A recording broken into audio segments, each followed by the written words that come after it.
Hello, friends, fiends, and fellow UBTubers, and welcome to episode 761 of the Daily Comic and Collectible. Today, the collectible of the day is the Hasbro Toys, Marvel Comics, Marvel Legends series, Retro Collection, Moon Knight, Fist of Khonshu, action figure. A vision in an Egyptian temple leads Mark Spector to don a shroud and become the crime-fighting hero known as Moon Knight. This collectible 6-inch scale figure from the Retro Marvel Legends collection is inspired directly by the character in the Marvel Comics. Moon Knight, also known as Mark Spector, features premium detailing and deco, with an intricate sculpt for an authentic look and feel. This 1/12 scale Fist of Khonshu Moon Knight features premium articulation with advanced movement in the head, arms, and legs for advanced posing and displaying in your Marvel Legends collection. This figure is from the Retro collection and made to resemble the vintage Toy Biz Toys line of the 1980s and early 90s, but with updated artwork and design. This Moon Knight action figure includes 9 total accessories. Included with the action figure is an extra pair of interchangeable hands, 1 extra head sculpt, a fighting staff, 2 crescent throwing weapons, and 3 small crescent throwing weapons. This figure comes on a blister card package and was released in November of 2023 by Hasbro Toys. Now, the comic of the day is Amazing Spider-Man, Volume 1, Issue number 355, with a cover date of December 1991. This is part 3 of the Round Robin Sidekicks Revenge story arc, with story by Al Milgrom, art by Mark Bagley, and cover by Mark Bagley. This story is titled Total Eclipse of the Moon Knight. The story opens with Spider-Man, Moon Knight, and Night Thrasher chasing Midnight after he captures Nova in order to try to recruit him into the Secret Empire. This chase is helped thanks to a spider tracer that Spider-Man tagged on Midnight. En route, Midnight calls back to his employers in the Secret Empire and asks for assistance in getting the pursuing heroes off his trail. As he slips into a secret passage hidden in a water tower, unaware that he's being watched by the Punisher, who has been investigating the Secret Empire's connection to the drug trade. The Punisher debates going in with guns blazing when he spots Moon Knight's mooncopter flying by. On board, Spider-Man's spider sense tells the others that they're near where Midnight is hiding. Night Thrasher's helmet scanner picks up the Punisher's position, and the 3 heroes leap down to confront him. Although they quickly determine that the Punisher wouldn't be in league with the Secret Empire, he's still unhappy to see them. That's because their sudden confrontation has given away Frank Castle's position. Suddenly, they're surrounded by the members of the Secret Empire. As the heroes go into action, the Punisher asks Night Thrasher why he's working with such soft-hearted heroes. Hearing Spider-Man's quipping through the battle, Night Thrasher jokingly questions his judgment as well. While the Punisher is willing to use lethal force, Spider-Man is against this idea, wanting these foot soldiers to be alive, to be questioned by the police. That's when Midnight leaps out of the secret entranceway and ambushes Moon Knight. Enraged, Midnight blames Moon Knight for leaving him for dead after being his faithful sidekick. Before he can eliminate his former mentor, Midnight is attacked from behind by Night Thrasher. When Night Thrasher stops and demands to know where Nova is, he's ambushed by Grasp of the Seekers, a group of mercenaries who have a strong dislike for superheroes. Sonic and Chain also join the battle, with Sonic incapacitating the Punisher with an energy-leeching device that clamps onto the Vigilante's chest. As Spider-Man helps his allies fight against Grasp, Sonic, and chain, Midnight resumes his attack on Moon Knight. Having successfully stalled the heroes, the Seekers make their escape. Seeing this from the Mooncopter, Moon Knight's assistant, Frenchie, asks if he should pursue, but Moon Knight tells him to stay and assist. Just then, Midnight escapes in a flying ship that was hidden in the water tower. As it takes off, it blasts the Mooncopter, forcing Frenchie to make an emergency landing on the roof. In the aftermath of the battle, the other heroes notice that the energy leech is still attached to the Punisher and is killing him. Thinking quick, Night Thrasher cuts the device off the Vigilante using a wrist-mounted blade hidden in his armor. Punisher thanks them for the quick assist and passes out from the experience. Frenchie reports back to Moon Knight, telling him that he can have the Mooncopter up and running again in 10 minutes. Meanwhile, at the Secret Empire's headquarters, Midnight delivers Nova to his masters, much to the Secret Empire's delight. Midnight suspects that there must be a tracking device on him somewhere, and asks the Empire to have their technicians give him a once-over. After a quick body scan, they locate Spider-Man's Spider Tracer. Before the Secret Empire can examine it, Midnight impulsively crushes it. At that moment, aboard the Mooncopter, Spider-Man senses the signal suddenly cut out.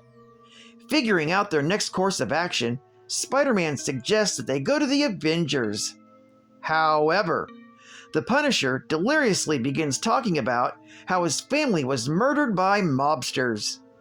This admission gets each of the other heroes thinking about their own personal tragedies.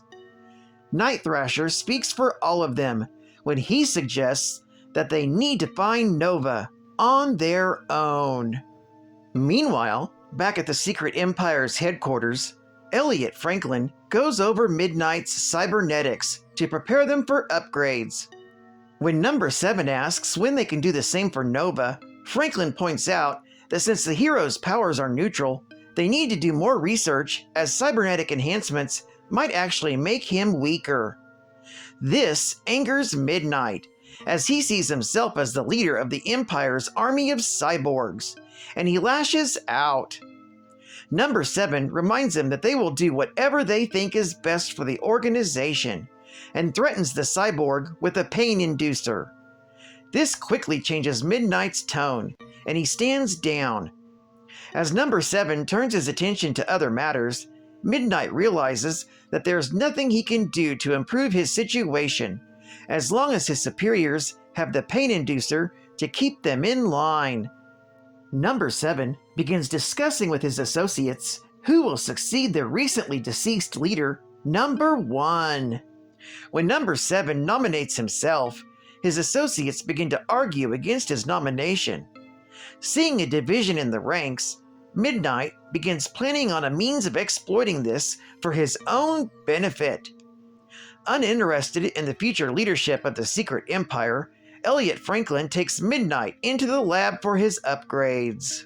After the cyborg is strapped to the table, he begins to scream in agony as the upgrades are being done. Among those assisting Franklin is Lynn Church, the nurse who had been caring for Midnight during his transformation. She can't bring herself to watch him in pain and excuses herself from the operating theater. Outside, she bumps into a technician and orders him to install a device into one of Midnight's vertebrae. When the technician balks at this order, something in her eyes frightens him into complying. As he rushes off to carry out this task, she advises him against telling anyone her orders.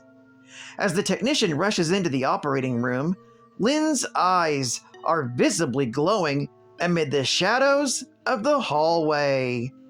This story is continued in The Amazing Spider-Man, issue number 356.